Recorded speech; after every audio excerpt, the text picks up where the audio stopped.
This is IA Forward, your playbook for success as an insurance agent. Now, here to help you knock it out of the ballpark are your hosts, Shane Tatum, Mike Boesl, and Tonya Lied. Welcome to IA Forward, and today we have a very pressing topic.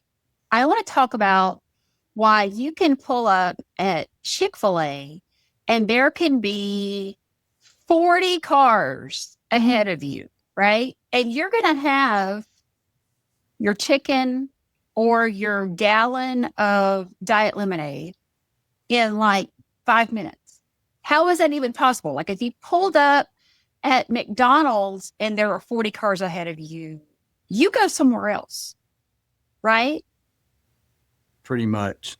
Yeah. Like, did they pioneer the like drive-thru person standing in the lane, or did they borrow that? Do we know? Do we know if they pioneered that? I think Sonic probably pioneered that. Yeah. No, that's different.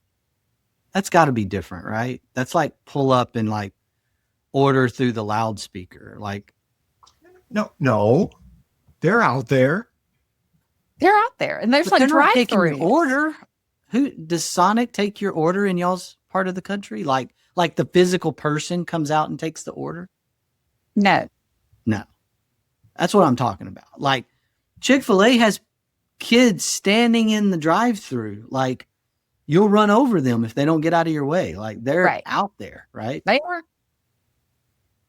Maybe COVID. Maybe it was a COVID thing. That's where I don't know. I'm just a little confused. Like we just like went right into this. Like you guys got somewhere to be? We got a lot to talk about, man. We do. We're talking about Chick-fil-A, which, I can't eat Chick-fil-A because they use peanut oil, but I am obsessed with their diet lemonade, and I get a gallon of diet lemonade every Monday, and then I get another one every either Thursday or Friday, depending on how much of it Daniel has drunk throughout the week. So I go to Chick-fil-A twice a week, but I never get to eat their chicken, which is a travesty. I'm not even going to lie. We didn't have Chick-fil-A in my area until about 2 years ago. Yeah, I would expect that. They haven't made it into every northern state. It's that southern hospitality. They got to take the temperature, see if they're going to get run out of town, or they're going to get embraced with their warm, my pleasure, southern hospitality. So I was at what airport was it? I want to say Baltimore Airport, and there was a Chick-fil-A, and I did not get what I would consider Southern comfort from my experience, but I also wasn't in the South. I think the airport's the risky venture for them, right? Like there was the airport, and then I don't know. I think maybe they did some of the ballparks that they've done. Maybe I'm blurring that with the airports, but they close on Sunday, right? So they don't waver. They don't waver from that. And so if you're at the airport on a Sunday, you're not getting Chick-fil-A. I don't care. Or if you're watching the Atlanta Falcons at Mercedes-Benz Stadium, you're not getting Chick-fil-A. Going to get Chick-fil-A. And they have a whole lot of them. What's really awesome about that, like, number one, I appreciate the values and sticking to their core values, but also, like, take that aside. The quiet marketing that it does, like, I know that's a weird way to think about it, but like Chick-fil-A's dark in the airport on Sunday. And everybody notices Chick-fil-A is dark it's like, and it's almost like the scarcity marketing thing. You're like, that's when you really want Chick-fil-A. You really, really want Chick-fil-A on Sunday, because you can't have it. There's a John Chris skit where he's like standing outside the Chick-fil-A with this trench coat on, and he's like, "Hey, I've got the But they've created something different, right? There's a buzz about that. I think you can easily make a direct correlation between them and Southwest. They both had that thing that was different, that buzzy thing. And look, Southwest decided that was a bad idea and went in the other direction. I mean, how has that suited them? Yeah, jacked it up is what it did. Mhm. Didn't Right. Yeah. So I think it stands to reason if they did away with that, part of their culture would change. Something would be different. And I think it would be adversely affecting them. Well, I agree with you wholeheartedly. And this is taking our original thought of the topic a little bit to a different place, but that's okay because that's how we roll here.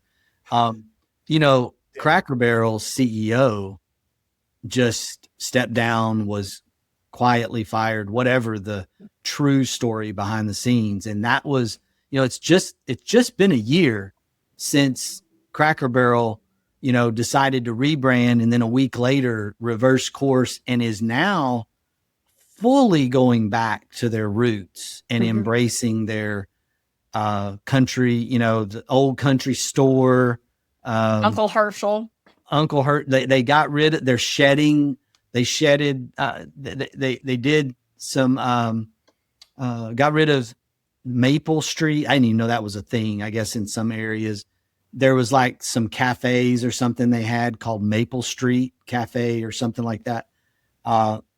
They've been getting rid of things, selling them, right? Letting them go, and re-embracing their original model, right? And I wish Southwest would do that as a customer right now, but that's the thing. You were more than a customer. Oh yeah, I'm definitely a little more than a customer these days. But that is the one thing Chick-fil-A has not done.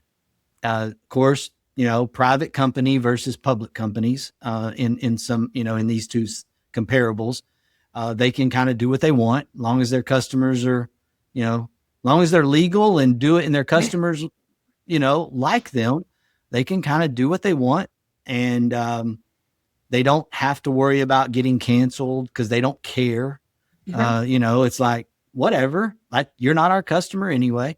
And so, it's just an interesting thing to kind of look through these lenses and as a customer and from a business standpoint, marketing standpoint, and just do these comparables.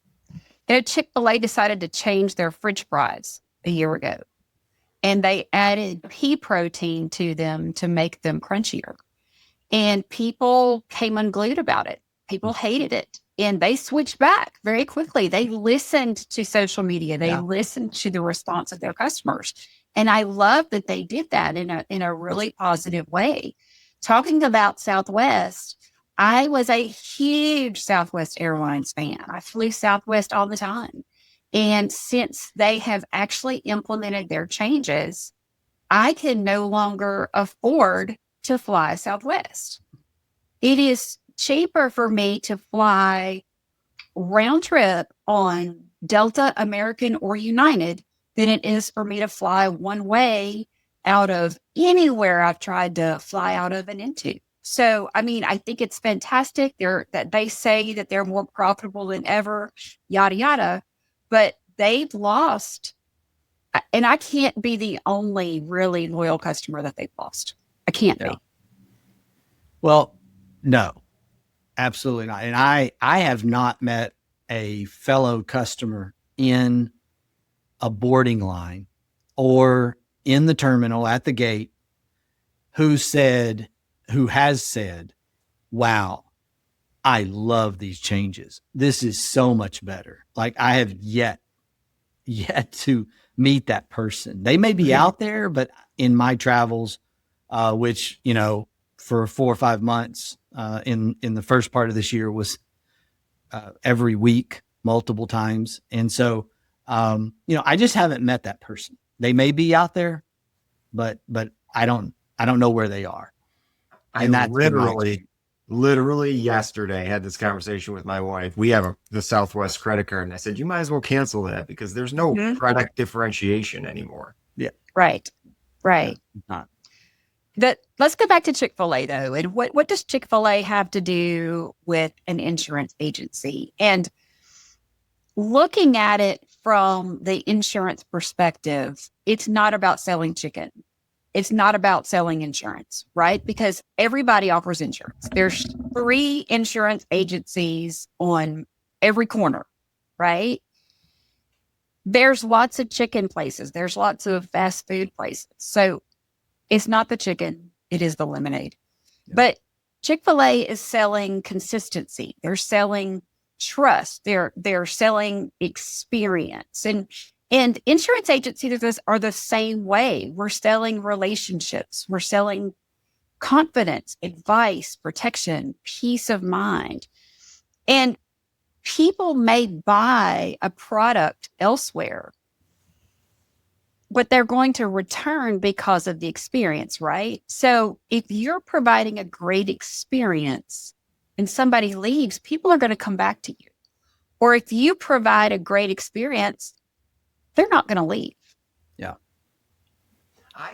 The first thing that I always think of, again, as someone who hasn't had access or been exposed to Chick-fil-A as long, really it really comes down to that Sunday for me. Like, because that is them sticking to some standard that they set for themselves.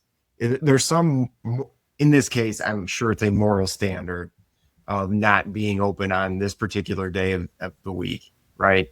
And that just resonates with me. Like, okay, you decided 6 days, not 7 days. Obviously, you're going to make less money in 6 days than you could make in 7 days, right?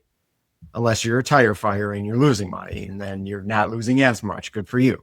So just the fact that you're morally sticking to your guns, I think, goes a really long way.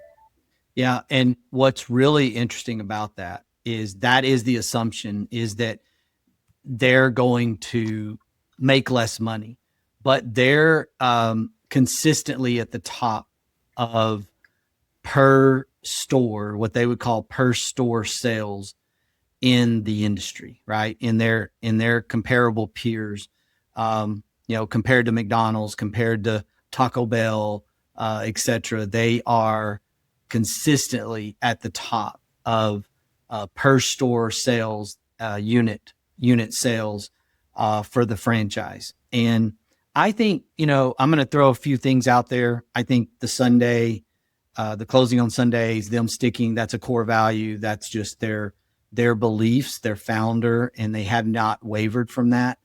I think the other really, really closely aligned thing to that has been the way they select their franchisees. I know for us at the Integra Partner Network, and my belief is, this was kind of something that I've tried to emulate in a way, right? It's not a direct comparable, but it's the underlying tone. And that is that while we're not a franchise organization, just trying to kind of closely align ourselves with this concept, they only allow their franchises to own one store, and their franchisees must be owner operators. In other words, they can't be investors. So you can't have money like many other franchise organizations, like a lot of franchise organizations like McDonald's, I think probably Taco Bell, most of them, they actually crave what they call area developers, or people who will buy a territory and do a multi-unit investment. Well, if you're going to build, Huntington, Texas just got its first McDonald's. It opens, it's about to open in the next few days. And so right by the stoplight, this is a big deal, right by the second stoplight. Right.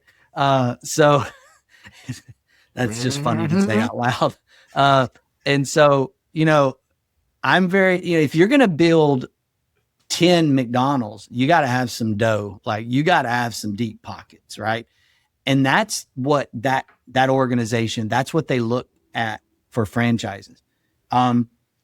Chick-fil-A takes preference. They take a lot of applications for franchises every year, and people who have worked in a Chick-fil-A in college, in high school, get preferential consideration, right? Oh, really? Yeah, Yes. absolutely. Their franchise fee, I'm probably going to get called out. I may be wrong on this. Their franchise fee used to be $5,000. It may be more. I don't know. But their structure today is that they require you to be an owner operator. I think that in and of itself is one of the most important things that allows Chick-fil-A to keep its culture and be consistent.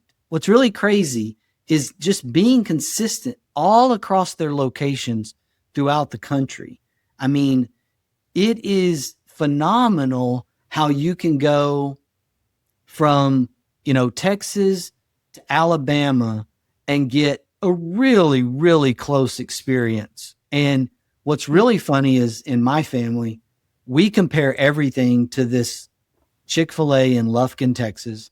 The owner operator is Julie Walker. She's a legend here in Angelina County. She's been running the Chick-fil-A for 25 plus years. And there's people in our Chamber of Commerce that are like, well, we need to get Julie over here to sort the logistics out on this. Like if we're having some big event, like everyone's convinced that she's an engineer at heart, right? Like her Chick-fil-A is so precise and so consistent.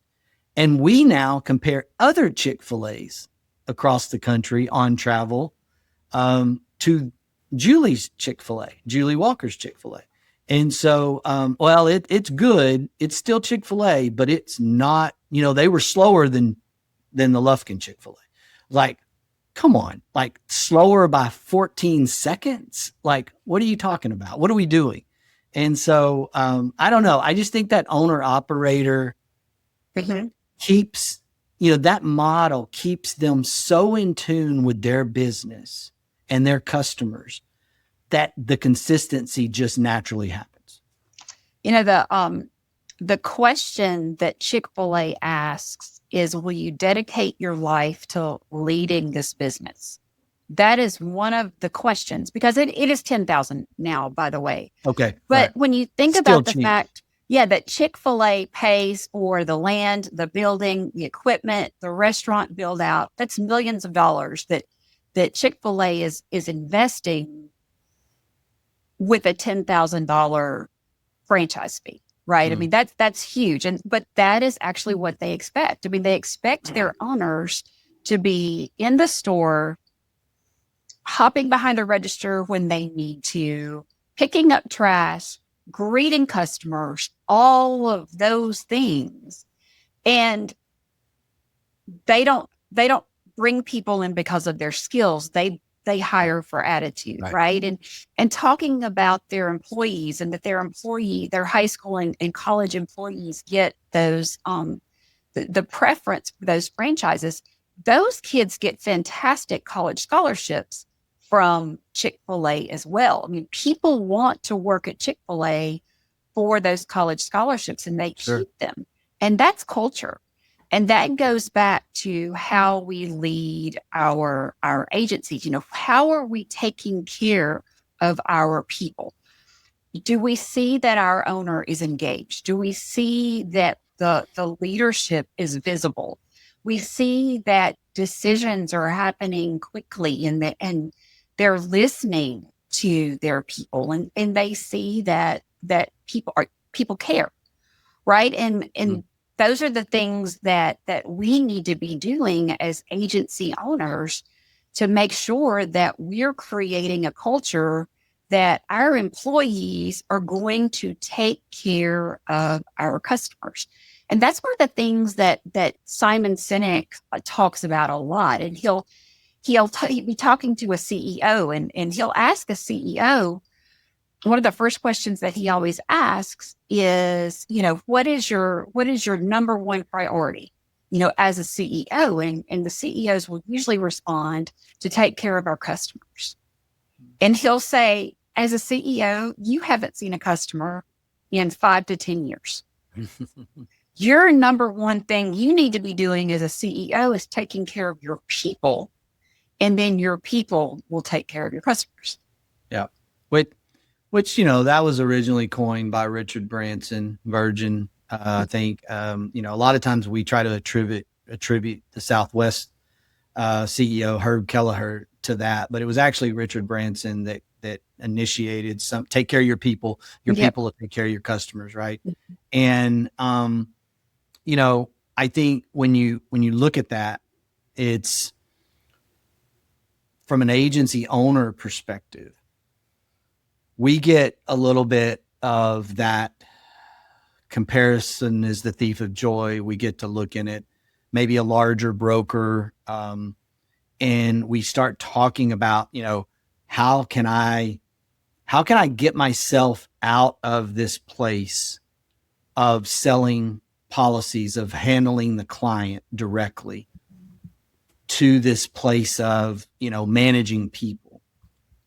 And I'm not sure that's the best insurance agency owner model. Like, I'm not really convinced of that.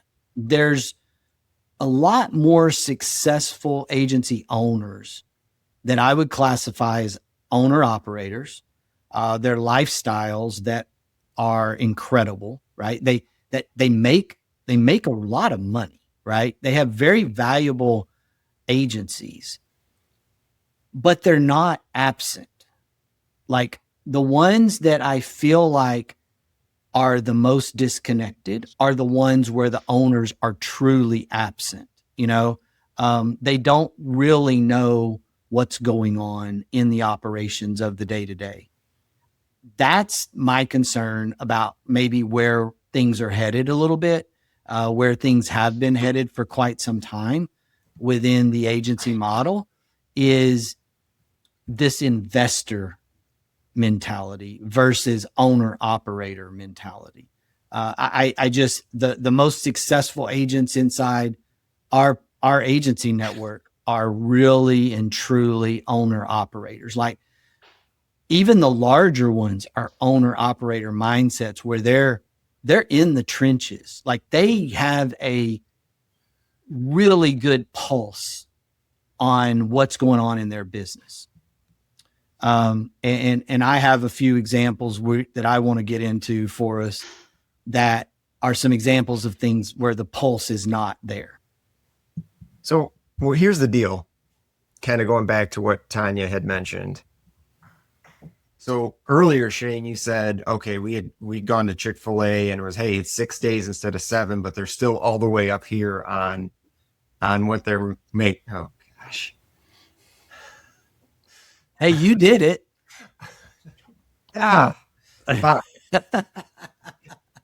Anyway, it was 6 days instead of 7 days, but they're still up here in terms of what they're making. I think it's really easy to, once you get past solopreneur, that you're going to start hiring people to say, okay, I'm gonna just maybe not pay top tier. I'm gonna pay a little less to my employees because of this, that, or the other reason. It doesn't, whatever your reason is, it is. If you start getting into this situation where you're on the lower end of pay and you're having turnover, churning, that you are going to end up making less money than if you got someone good, paid them well, and then had that same person there for 20 years. That, I'm sure Shane probably wouldn't say this, but that is the Integra model. There are people that are there for 20 years. There's several people that have been there for more than 20 years. That is just the way you guys have always operated in that building. And that has worked fantastically. Sure. Well, and it wasn't always that way. Okay. So, for clarity, this is another one of those maybe mistakes and failures. And it's not, we're not the highest paying place in the world. Unfortunately, you two know that, right? Like, we're not like, no, everybody's not making gazillions of dollars, right? But at the same time, we're not at the low end, right? In our markets, and we've gotten into this situation where we have people in different parts of the country and, dealing with all that. And that makes things a little complicated. What I can tell you about Angelina County is while we may not be at the highest end of the scale, we're certainly not at the low end of the scale. And at one time, I would think we probably were. Like we had that mindset early on in my career. It wasn't like, I'm not throwing my dad under the bus with this statement. It was just the culture of that time, that generation, right? It wasn't necessarily anything he did wrong, but the culture of maybe the 90s was what can we afford to do and what can we get this person that we need to hire to agree to, right? There was no pay scale. There was no formality to it. And the mistake that brought us to was this area where we ended up at the low end of the pay scale, to Mike's point, and we had a lot of turnover. Like we truly had a lot of turnover. And it became very apparent that turnover is extremely expensive. Like, what is the cost of losing this person, finding a new comparable person, and training that person and getting that person to the same level that the person that left was at, right? In most cases, that's extremely expensive. And so when you're like, well, I'm going to pay at the low end because I need a new boat. I don't know. I'm making that up. That's probably, a little sassy, but I'm going to pay at the low end, right? I don't think I've ever heard you use the word sassy. Go on. Sassy? Well, I'm a girl dad, so sassy, I get that a lot. Dad, why are you being so sassy, right? Anyway, that's a little sarcastic. My husband says that on a daily basis about me, but I just never. Well, it probably came out a little bit that way. But anyway, here's the deal. If you're going to do that, what you're not recognizing or you haven't been to yet is the loss of that person and then the replacement of that person and how much it cost you to get that done. The hidden cost. Yeah. Also, there's the customer perspective. Okay.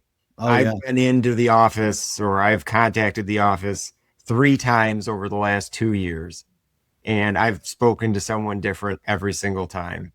That is a red flag. Yeah. And I'm having to re-explain everything from the beginning. Yeah. Where's Joe? Joe's not here. Oh, okay. What about Susan? Oh yeah. She gone too. Like, what's going on? Right. Yeah. And I mean, but then Uncle Mike walks into Integra Insurance Services and everybody in the front office greets Uncle Mike as Uncle Mike, which, just so y'all know, when I go into Huntington, sometimes I sit in different areas, and I'm sitting in the front area of our retail office one day, and that literally happened. Like, this guy came in and everybody starts greeting Uncle Mike. And finally, when he left, I was like, okay, whose uncle is that? And the answer was, well, nobody's. Somebody's. Somebody. Yeah, not that's one of our people, though. But everybody knew Uncle Mike. So yeah, no, that's just what you go by. It's just that's their name. So, but no, I mean that's right. Like, I don't know, that's what you're paying above market or at the higher end of the market for, right? Or you're putting yourself in a position to be successful, and it really doesn't cost you. And I think that's kind of that Chick-fil-A comparable. Like, okay, we're only going to be open 6 days a week. We're going to always keep Sunday closed, and you're going to miss that revenue, but you're not really missing anything. Like you're actually creating desire for your product because people didn't get to, come by on Sunday. And so, it's just a really interesting model to think about and a marketing concept to really try to emulate. And I think our agency world can learn from it a lot. I think if we think about Chick-fil-A and then think about the comparables in our insurance agencies, we will be better if we follow similarities to that Chick-fil-A model. Here, one thing I wanted to touch on real quick. I think it would be easy for someone to fall into this trap. They keep talking on this podcast about something like Uncle Mike, but that's a small town. That happens there. Yes. Okay, that doesn't have to just happen there. But the customer experience is just as important in Dallas, Texas, as it is in Lufkin, Texas. Absolutely. So let's not think that just because you're in a big city, you can't have those types of relationships with your client base. That's false. It may be that it's not in person. You may not have a storefront where retail customers walk in. You might not be Main Street, right? Like we literally are Main Street in our retail operation. We have 2 of our 3 locations in Deep East Texas that are literally Main Street addresses. Like it literally says Main Street. And so it's not just a phrase. Sometimes I've learned in different parts of the country, it's like, oh, you're a Main Street business. So, oh no, you really are on Main Street. Like, yes, it's a real street in this town. And so, no, that's true. But we have agents that are more successful than our retail location here in the country in suburban areas, in metro areas. They may not have physical storefronts in terms of retail walk-in, right? People may not come into their office physically. You can still have this culture. You can still have that Uncle Mike kind of feel if it's about customer experience, right? And I'm convinced it's about that Chick-fil-A owner-operator mentality. If that agency ownership is truly owner-operator mindset, where you're not just this investor and if you're trying really, really hard to get to a place where you don't have to work, then your culture is going to feel that way. It's going to feel your absence. And the business of owning an insurance agency, my view is, and statistically, 86 or 7% of them, right in that range, across the country, fit this size dynamic that is the owner operator, right? It's a really, really small percentage that have, big executive teams. The ownership doesn't really write insurance anymore. There's all these different people leading the organization that haven't sold a policy in 20 years. Like that is a severe minority, like under 10% of agencies across the country. 85 to 90% are truly owner operators. The question is, are you in tune with your business? It doesn't matter where your business is located. It's what's the customer experience going to be?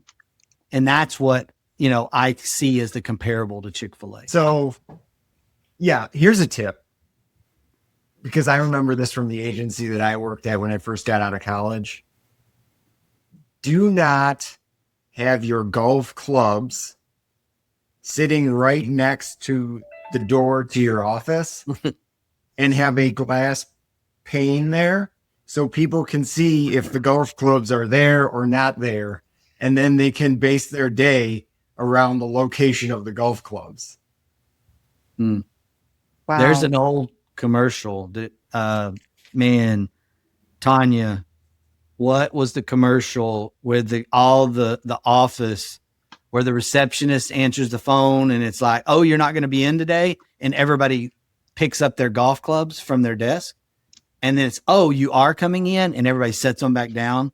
It's like a FedEx. I don't know. It's probably a FedEx commercial, but Probably it's 1983. Agree. Totally agree. I wonder how I mean, many it's rough. episodes in a row we can talk about golf when two of the. Wait, Tiny, you play golf? I play at golf. Okay. When you have one person that does not care at all about golf and two that are marginally interested. Yeah. I like to hack. I like that. enjoy I really enjoy going like to the driving range more than playing 9 or 18 holes. And the reason for that is like, first of all, I get hot. But second of all, I get annoyed when people in front of me are slow. And so if Daniel and I go out to play 9 holes, we may only play 6 because we just go around people and skip holes. So we don't have to wait. Here's a funny story. Play. Totally off topic. But I actually worked at I worked at a golf course in college. And one of my buddies put his foot in his mouth. And good thing I wasn't drinking anything at the time because I would have spit across the room. So 2 ladies walk in. He didn't realize that it was ladies' 9-hole day, which is different than ladies' 18-hole day. Okay. So they walk up and they're going to register their scores with him. He's at the desk. And she's like, oh, didn't do great today. I remember it like it was yesterday. I shot an 89. And he's like, 89? That is awesome. And she goes,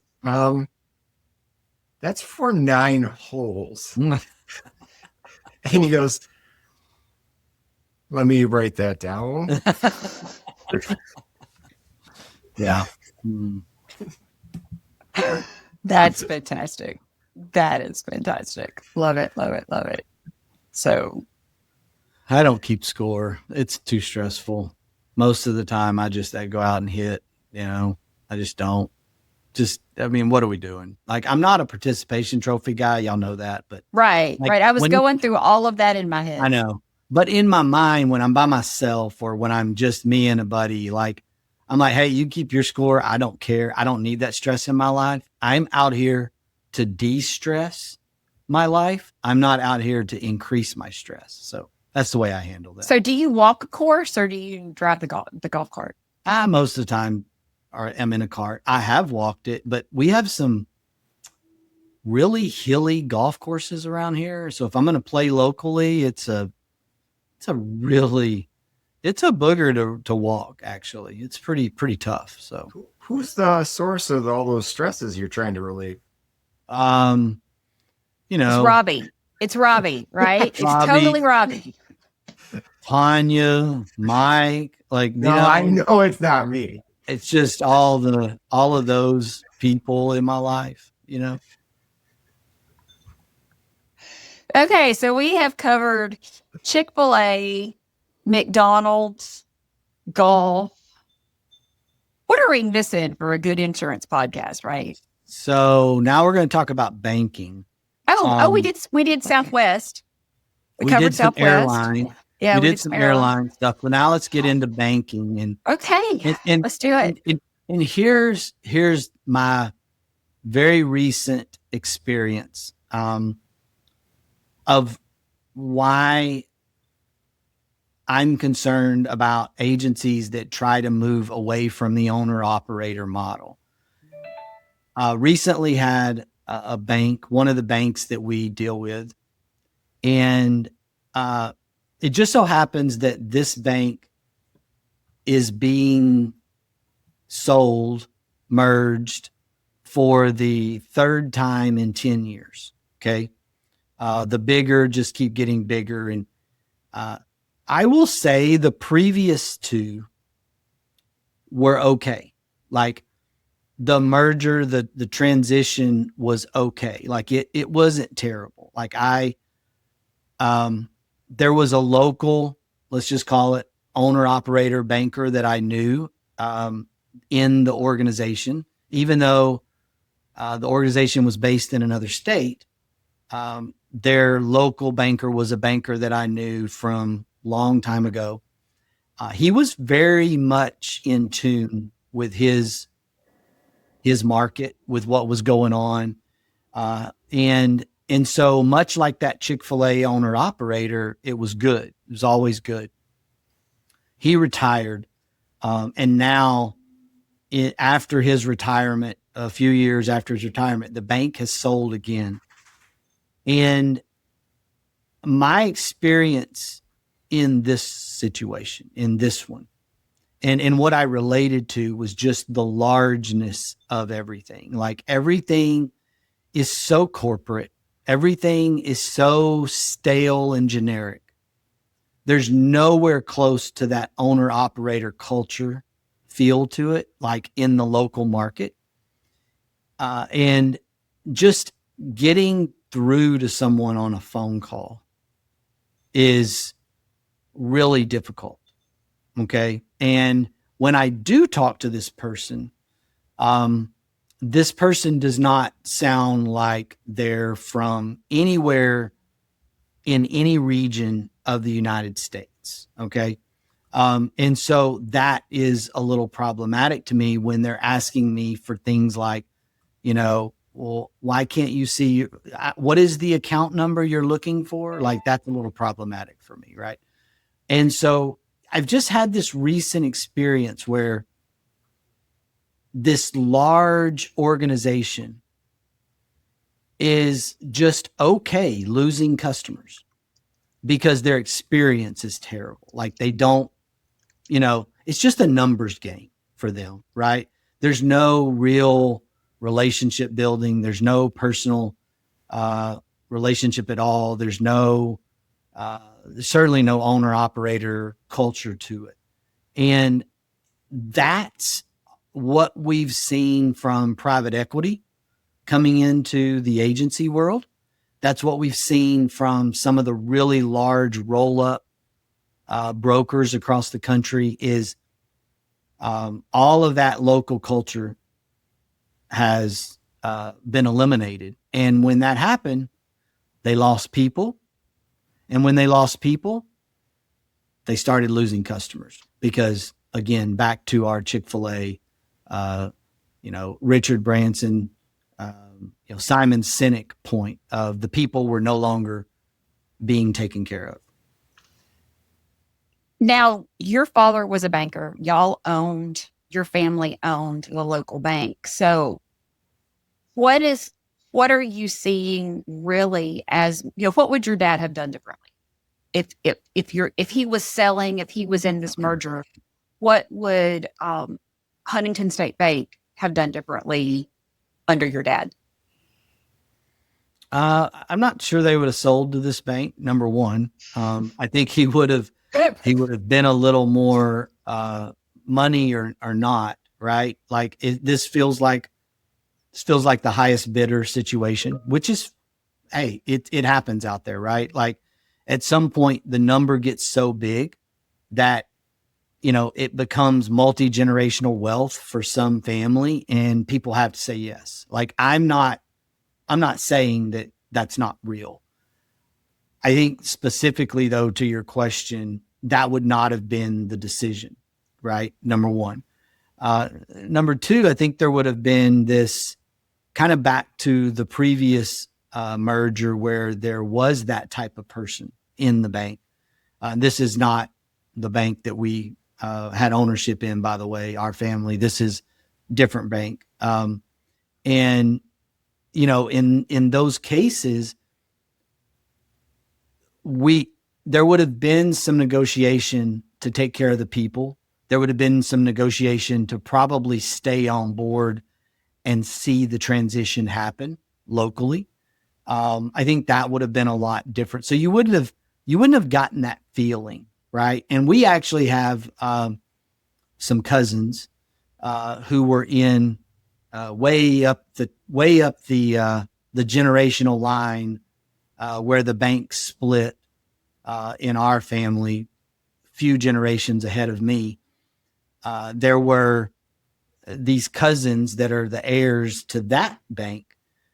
They're still in the banking business and they have been sold and they have stayed, and that bank doesn't feel like it's corporate, even though they're owned by a much larger bank holding company today. Mm-hmm. My dad's peer, his cousin, my cousins that are in the banking business, they're still locally in the banking business. And that banking organization has taken care of their people, right? And while they may not be that Chick-fil-A model, they're very much that old Southwest model, right? Where Right. it feels like a great relationship. So, from an agency perspective, I know this is something that your family does. You guys are very, y'all are out in the community, whether it is at a rodeo, which is very, very prominent in that area. You guys are out in public, right? This is one of those things that Brian Poole at Lone Star down in Deer Park, Texas, does very well. He has a fantastic team in-house that take care of most of the day-to-day calls. He's always a call transfer away, but he tries to let his team do that. But that gives him time to be out in that community, out, meeting with realtors, going to the livestock auction, being at every single University of Houston basketball and football game, no matter where it is, right? So he is the face of the agency, and he can do that because he has people in place in the agency that can take care of business while he is out. Yeah, and he enjoys it, right? Mhm. Like he's master tailgater, right? At the Yes. football games. Like it's a part of his persona, and yes, it's a part of his agency culture. Mhm. It's still owner operator Mhm. mentality. And I think about like, that Chick-fil-A franchisee can jump behind the register, And they right? do. And they do on a busy lunch day. Brian can quote and write business if he had to, because he's done it and he stays a little bit in tune. Now, does he do it every day? Not as much, probably a lot less today. Does that mean that our agency owners have to stay in the sales and agents, quoting and sales part of the business? No, it doesn't mean that. Don't misunderstand, I guess, the mindset of what an owner operator might look like in the agency business. It's not that you have to stay there. It's that you have to be at a place where you could jump back in, right? I could fumble my way through a quote. I could sell and present a proposed thing, right? Today, I can still do it. I'd like to watch it. Actually. Yeah, Me I can too. still do Me it. too. Actually, Mike and I had the conversation on Teams about this during the podcast recording. Yeah, no, I can still do this. Like I'm in our system every day. I see it, right? Just because you don't do it doesn't mean you can't do it, right? And I think that's the piece that, that we miss when we start having this investor mindset. Like, I'm not going to show up at the office for a month. Like those exist. Like those agencies exist. Especially when you get into ownership that's in their, mid to late 60s or older. I worked at an agency where the owner was 80 years old. Yeah. Obviously, he wasn't there every day. Yeah, and I think the mistake there, because I feel like that's gonna be me one day. And so I'm thinking, like, how do I not be this person that I talked about for all these years? I think the thing there is you can stay ownership, but you got to have either another generation coming. You got to have this willingness to say no, but I'm going to have, a new CEO, a president, an agency operator, right? And that agency operator that I'm selecting is someone who's going to carry on what has made us successful. Even if there's some tweaks to that, there's still a focus on agency customer experience. And so, yes, I think that's right, Mike. Like, you could be the 80-year-old that never shows up, that owns it, that controls it, and it just kind of is retired in place. That is not what I'm talking about at all. Just for clarity, I don't advocate that type of model at all. The agencies that I see thriving are the agencies who have leaders that are present. And I don't necessarily mean every minute of every day, but they're invested in their people, they're invested in their customers, they're in their culture. And my thought process is always like, if one of your customers spent one day inside your agency, what would they learn about your leadership? Like, we're not talking about your mission statement, your core values, your website, the awards on the wall, but like, would they see a culture of service? Would they see your team is empowered to make decisions? Would they see people who genuinely care about the clients they serve? And to me, that is the job of the owner, is to invest in your people, to coach your people, to have those interactions that create success by shaping culture. And that's one of the things that Shane has done, and Shane and his family have done with Integra, that I see members of our Integra partner network emulating, because they see the success of the model. Yeah, I think we have 44, 45 employees today. And, I'll say this, and this isn't to toot a horn or anything like that. This is just like an example. No, I don't quote and sell today. I can reemphasize that, Mike. I can. No, I know. And I know Mike doesn't believe me. I may have to do a quote for you and show you that I can still do that. So, Shane, I need some homeowners insurance down in Florida. I got you. I'll take care of it. I'll turn over every rock, and you will get a price. And then Amy's going to have to fix it, but right. I got a guy. You will get a price. You will get a price. I got a guy. You will. It might be higher than the cost of your home. That's right. That's right. So, but it could be as simple as the water in the coffee pot needs to be refilled, right? And yes, there is a person today that does that, right? There is a literal person who's, it's hard. Is that Robbie? No, it's not Robbie. This is Robbie's the assistant maintenance director. He's not the maintenance director. Change the trash out in the trash can in the kitchen, or if you have a reception, kitchen area, just, things that you do at home.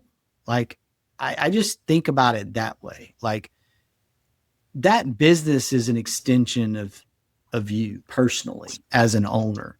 And I think that's a mindset. And I think what happens is when agents start to grow, agency owners, they start to grow, they get a little bit larger, to use a little bit of a East Texas slang, they get a little bit on their high horse, right? They're up on their high horse a little bit. Had to get you some cliches in here today, Mike. We were like, actually, I don't know if we had any. I know. So I can't go without it. Right. And they just, it's like, well, I hired that person to work for me. They work for me. I mean, servant leadership is all over the Chick-fil-A model. That franchisee jumping in behind the register, directing, helping the kids in the drive-thru lane take the orders, going and just whatever. Like, I was literally in a conversation, my mistake, I should have never done this, with Julie Walker, our local Chick-fil-A franchisee, during the lunch hour. For whatever reason, I decided to go to Chick-fil-A that day, which was probably would never do in a typical work day. And Julie's like, hey, can I call you back? Like, can I call you later? I need to go check on our drive-thru right now. I think it's backing up. And like, I mean, yes, Julie, please go run your business. But like literally was in the middle of a conversation. So you showed up there at lunchtime and you went full Shane Tatum on her. And I went full Shane Tatum on her and started talking to her. Like, you know, that was kind of dumb. I'm sorry, Julie. I'm sorry. Sorry I did this to you, right? Like, be funny. I'm going to leave us today with this quote from John Wooden, who did not coach in the SEC, Mike. So therefore, I can Love use it. this one. Perfect. The most powerful leadership tool you have is your own personal example. Attitude's a choice. Make a great one. Bye, y'all. At the Integra Partner Network, we understand that carrier access is the key to your agency's success. That's why Integra offers direct access to top-rated personal and commercial carriers, ensuring your agency thrives in today's challenging market. And with our comprehensive resources, profit sharing and bonus opportunities, technology and peer support, all while you retain 100% of your book with no penalties to exit. Integra is ready to empower you and your agency to find sustained growth. Find your way to Integra. Visit IntegraPartnerNetwork.com today. That's IntegraPartnerNetwork.com.